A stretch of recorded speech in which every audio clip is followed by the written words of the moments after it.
got that mile high magic. You can feel it in the air, in the altitude. Feel it when you can't breathe. Life in a barrel.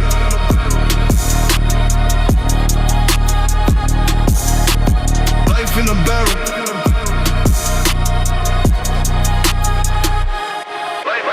Life in a barrel.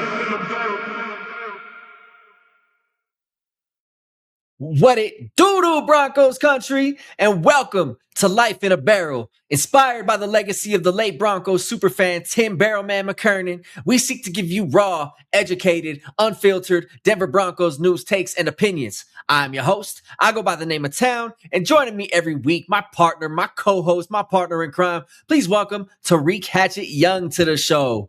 Rick, oh, he got the belt. He got the belt, man.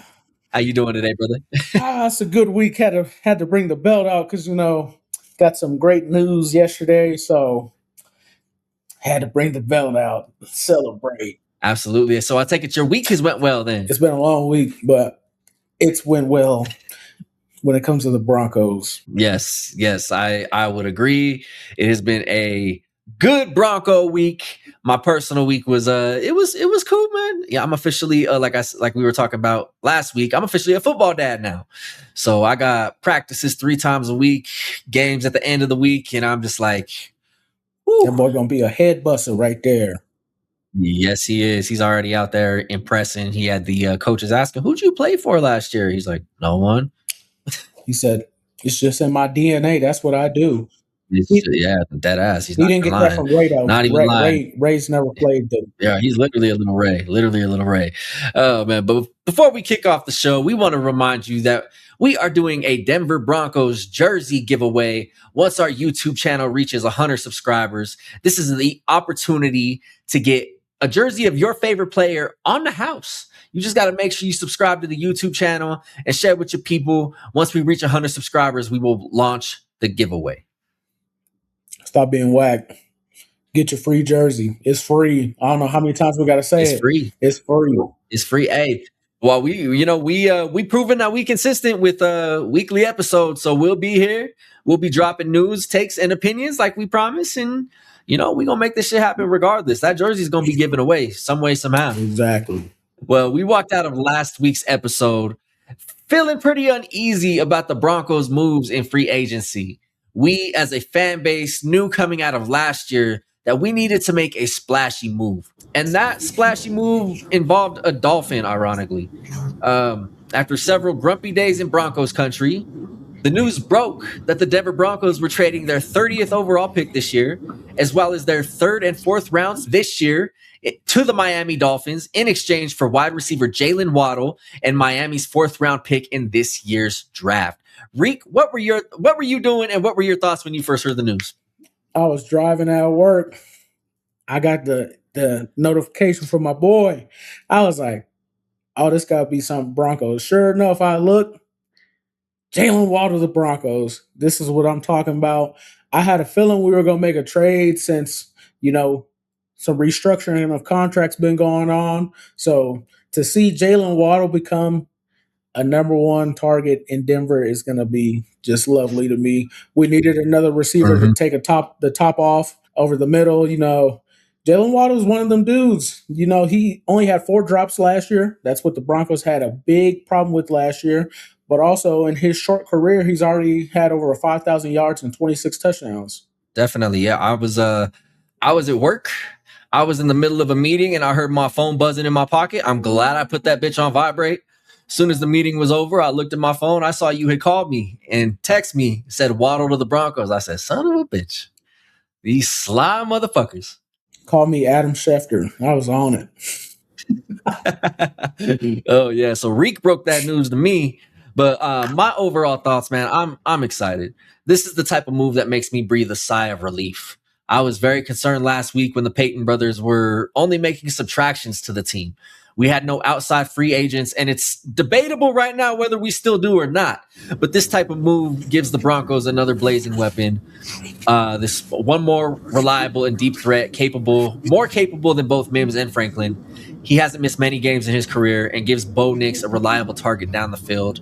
The 27-year-old out of Alabama, entering his sixth NFL season, brings his 373 receptions, 5,039 yards, and 26 touchdowns to a receiver room in desperate need of a playmaker. And I will say this was the perfect move to do now, because Bo needs more weapons, and he's still on a rookie contract.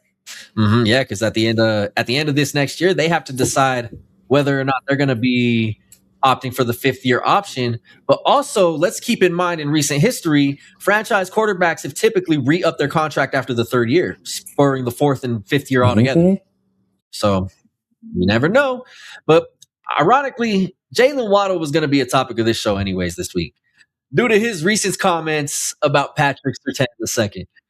When asked in an interview if he'd consider a fighting career after football and who he'd see himself fighting in the future, his response was, quote, Pat Surtain, I would beat the fuck out of him.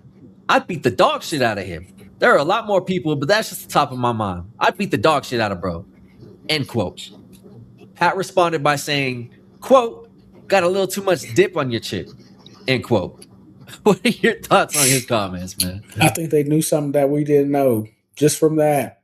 And, their old Alabama teammates, best of friends. So obviously they had to know to be saying something like that. Me, I was just like, he crazy. He talking to Pat like that? Like, what? He has two? Yeah, no, I was right there with you. First and foremost, I acknowledge they're best friends. I acknowledge this was simply playful, competitive banter between brothers. But I agree with you. I think they both knew something was in the works, and they weren't the only ones. Because Broncos legend Aqib Talib was on his show saying the Broncos were about to add a piece right before this happened. So he knew something too. This was no secret. NFL circles knew this was about to happen. They got that inside intel. They both played together at Alabama, and they've had a close relationship since. But now being on a championship level NFL team together, it has to be surreal for both of them. I really can't wait to see what comes of it. I'm excited for it.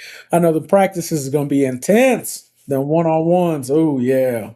Oh, yeah. It's going to be crazy out there, man. But where do you see Jaylen Waddle fitting into this offense?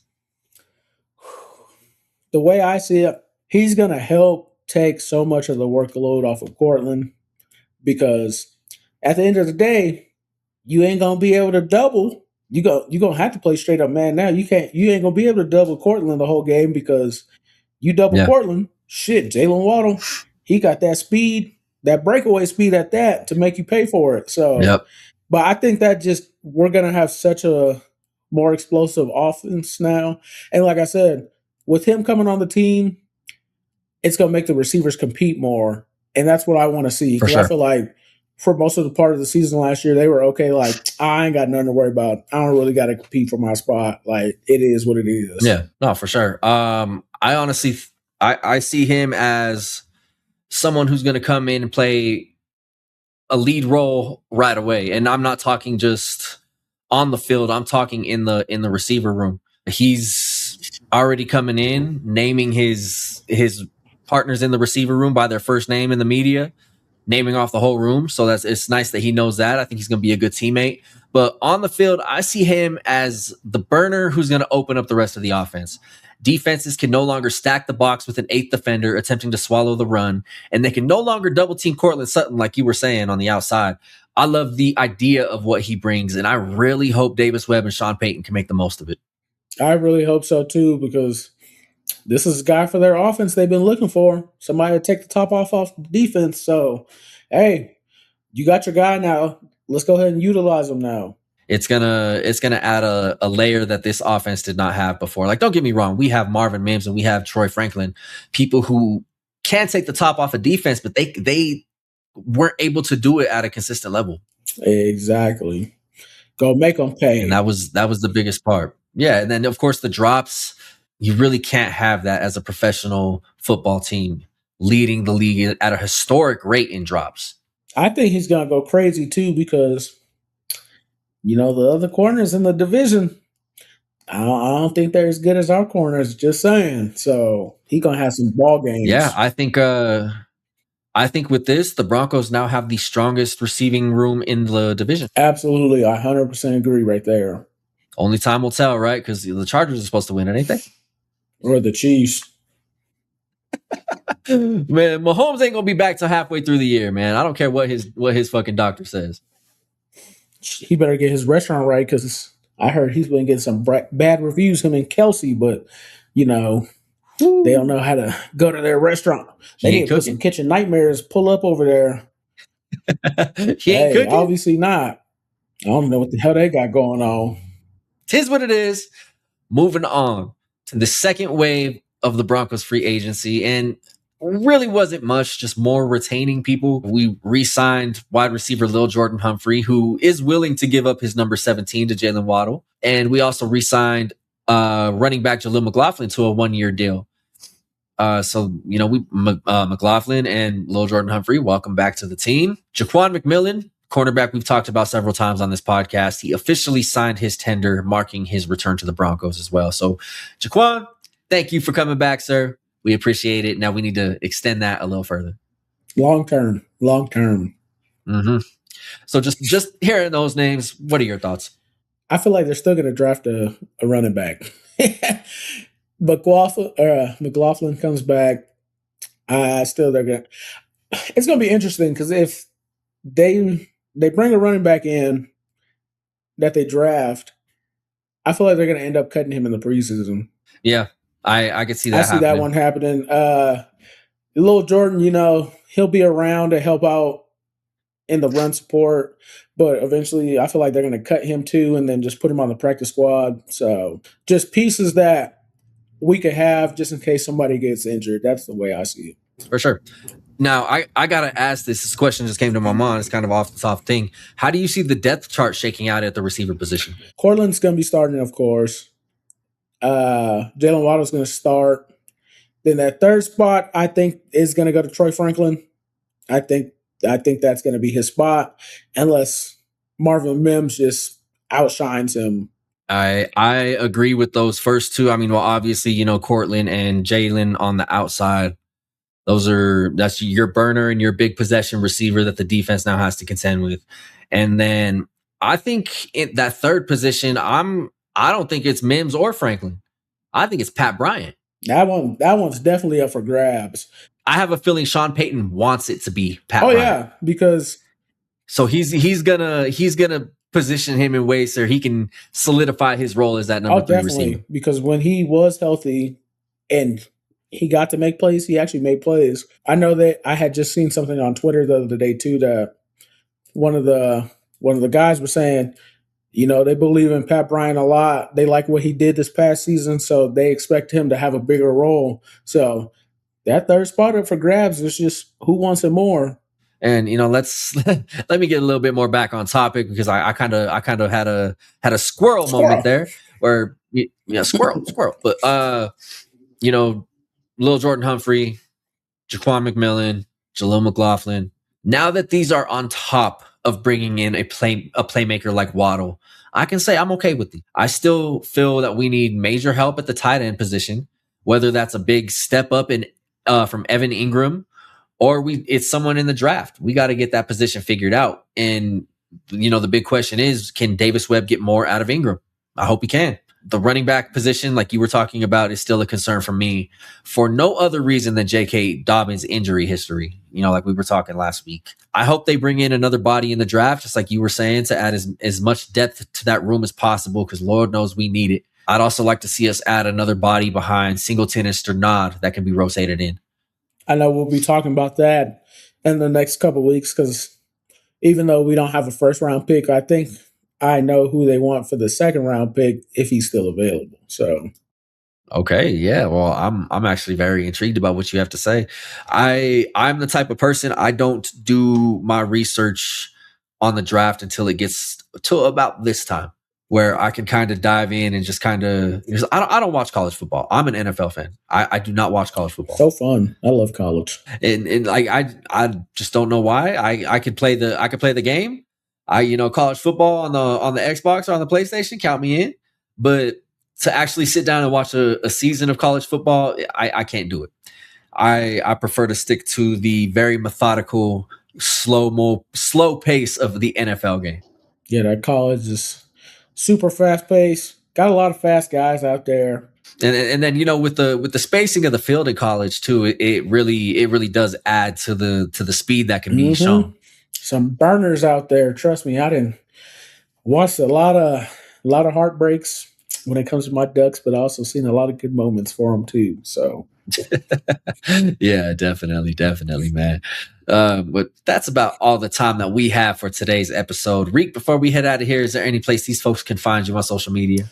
Reek season with 2 N's. Reek.season, I'm sorry, with 2 N's on the gram. Go add your boy. But most importantly, follow the podcast. Go listen. Get the YouTube subscribers up. I know y'all want the free jersey. Stop playing. Come on. Mm-hmm. Yeah, you heard him. Reek.season. Make sure you give that boy a follow.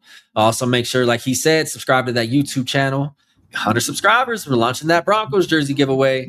So let all your babies, mamas know that they have an opportunity to score some free Broncos gear, courtesy of Life in a Barrel.